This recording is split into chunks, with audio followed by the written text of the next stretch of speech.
Alright, the first thing I'm giving to you is a number line that I want you all to use when you are comparing your fractions. Alright? A bunch of fractions on here. You see, way on the left, you have a 0, way on the right, you have a 1. So, if a number is closer to the 0, or if a fraction is closer to the 0, it's going to be smaller, right? And if a fraction is closer to the 1, it's going to be bigger. So whenever you do your comparing your fractions, you want to look for that. Okay? Now, today we're going to talk about mixed numbers. Alright? So, mixed numbers. Yes. Ashley? Okay, let's see how we go here. Alright, mixed numbers. So check this out. If I have, I like to do pizzas here, so I have 2 pizzas here, and I'm going to cut them into 4 slices. Everyone gets a big slice, right? Okay. I have another pizza here. Cut that one into 4 slices.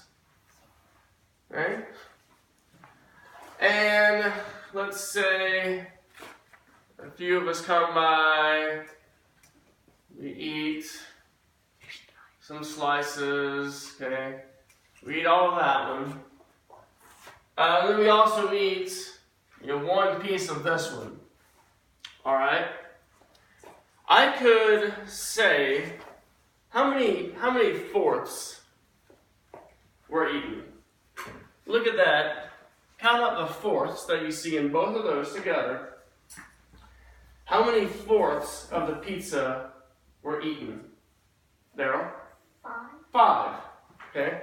So I could write, I could write this as 5 fourths, couldn't I? Yes, sir. Okay. I could. Now, 5 fourths is what's called an improper fraction. Improper fraction. Okay, something's improper. There's something wrong with it, right? Something's improper, right? If you act foolish at the dinner table, your mom or dad might say that's improper, right? Okay. Question about improper fractions? Or mixed numbers? Could that be 5/8? Nope, because you have 1 fourth, 2 fourths, 3 fourths, 4 fourths, 5 fourths. Yes, but This is not 8s. No. We have 2 pizzas that are cut into 4ths. We're only talking about 4ths here. There's not 8s because this is not a whole. This is a whole, and this is a whole, but it cut up into pieces, you see. These are 2 separate pizzas, all right? When we're talking about fractions, we're talking about fractions of 1 whole, okay? So we got this 1 whole, W-H-O-L-E, and there were fourths. It was cut into fourths, and all the fourths were eaten. We have another 1 whole, W-H-O-L-E, and only 1 of those 4 pieces was eaten, okay? So this is fourths, this is its own fourths, this is its own fourths, all right?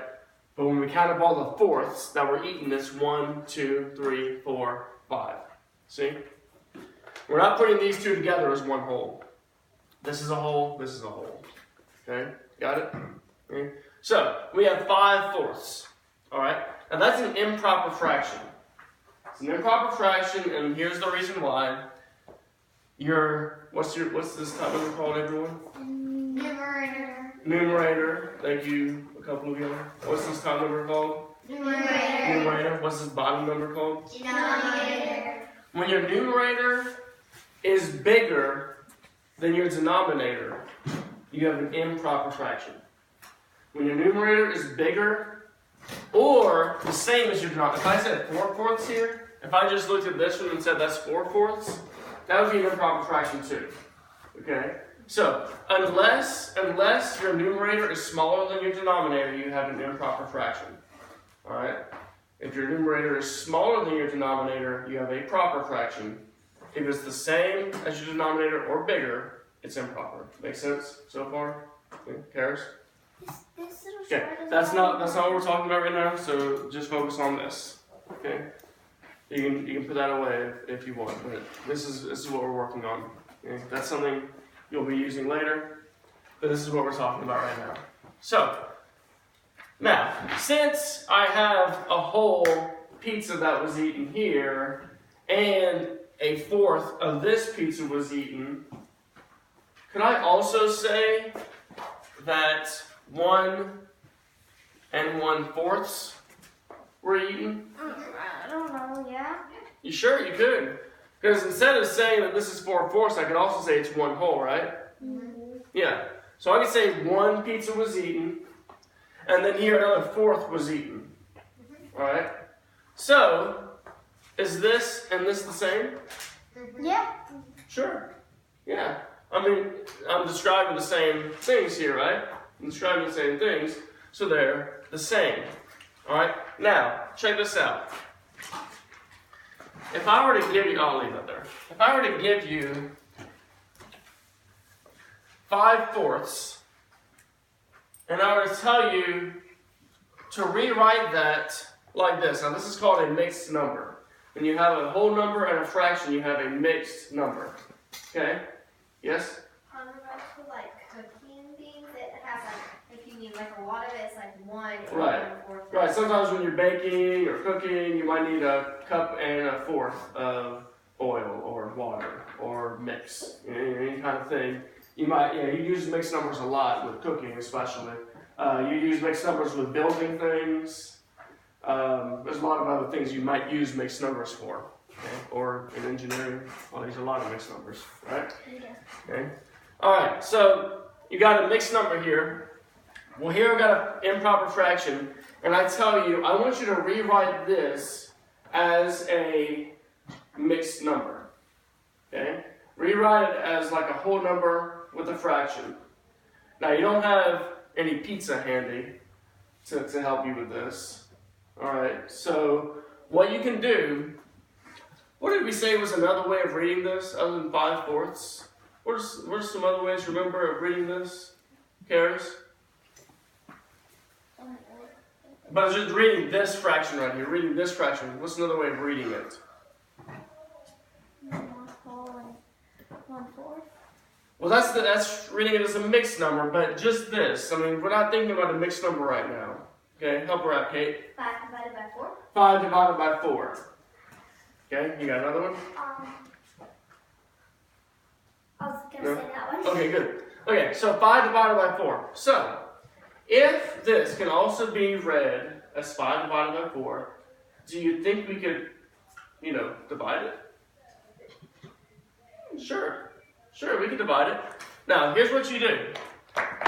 We're going to use some of our, what we learned about division. Alright? Now, this is going to be pretty simple, but there's like a little twist I'm going to put at the end. Okay? This is like one of those stories where you think you know what's going to happen, but then there's a twist. Like you're saying, oh, 5 divided by 4, so you get that's easy. I know there's going to be a remainder probably. That's easy, but there's going to be a little twist. Okay? So check this out. Okay? I'm going to write 5 divided by 4. So let's work this together. Okay? Divide, multiply, subtract, bring down, right? So, how many times does 4 go into 5, everybody? 1. 1 time. Then I multiply. 1 times 4.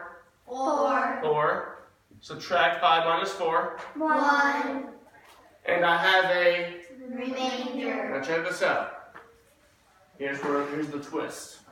Here's the twist. It's not as hard as it sounds though. It's just a little twist. Okay?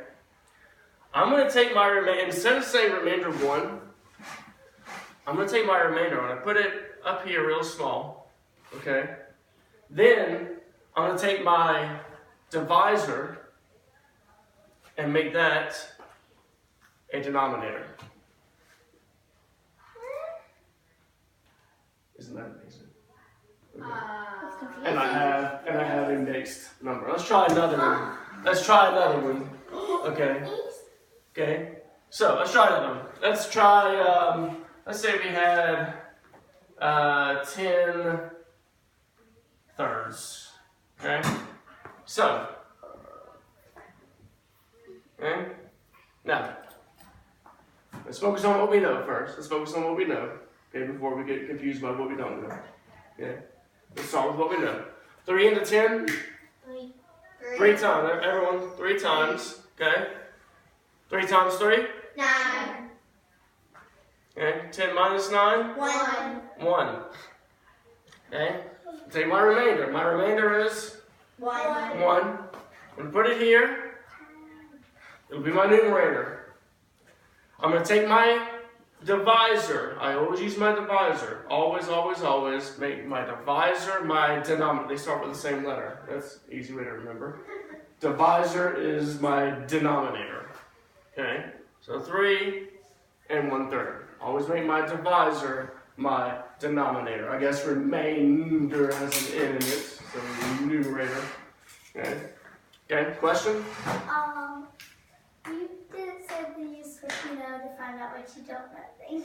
I said it a little differently. That was on purpose. Yes.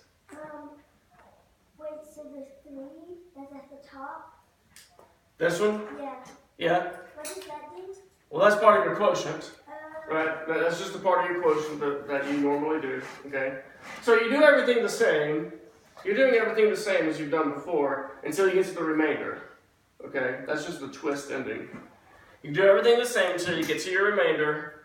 You make that a numerator, and you make your divisor your denominator. Okay? Got that? Okay? Okay? Let's do a few more. We do it the same way every time. We do it the same way every time. Let's try this one. Let's say, instead of 5 divided by 4, let's say 5 divided by 3. And this would be like this, wouldn't it? It would be 5/3, right? 5/3 would be 5 divided by 3. Okay? Always divide your top number by your bottom number. So 3 into 5 is how many times? 1. 1. 1 times 3? 3. Okay. 5 minus 3? 2. Okay. I have a remainder, which is, 2. I take my remainder, I put it as numerator, and what do I do next? What do I do next? What do I do next, Karis? You put your divisor and make it your denominator. Very good. See, you get it. You get it. All right. Now let's look at one more thing. So now let's look at 1 and 2/3. Okay. And we'll do this a little bit more. We already know that 1 and 2/3 is the same as 5/3, right? Because we just did that. Okay. Okay. And now, if I want to make this into an improper fraction, here's what I want to do. Okay, I'm going to make this a little bigger. I need the space. Okay? 1 and 2/3. Okay? I'm just going to put an arrow here to show you what I'm doing. Okay? I'm going to multiply 3 times 1. Okay? And what would I get? 3. Yeah, 3. Thank you. I'm just going to keep that in my mind. 3 times 1 is 3. Then I'm going to add 2. And I'm going to get 5. So I make 5 my numerator. Going to keep the same denominator. Keep the same denominator. That stays the same. That makes it easier to remember. Okay? So I've got my improper fraction. Right? Okay? We're kind of doing the opposite of what we did, right? We're doing the opposite of what we did with the dividing. So let's try again. We'll try another one. The one we did earlier. We did 5/4, didn't we? Okay, 5/4. All right. Which, oh wait, no, that was the improper fraction. Which was also 1 and 1/4. Okay, so I'm going to do what? Multiply. Good. 4 times 1 4. is 4. And I'm just going to keep that in my mind. Okay, and I'm going to add the 1, and I'm going to have what? 5. 5.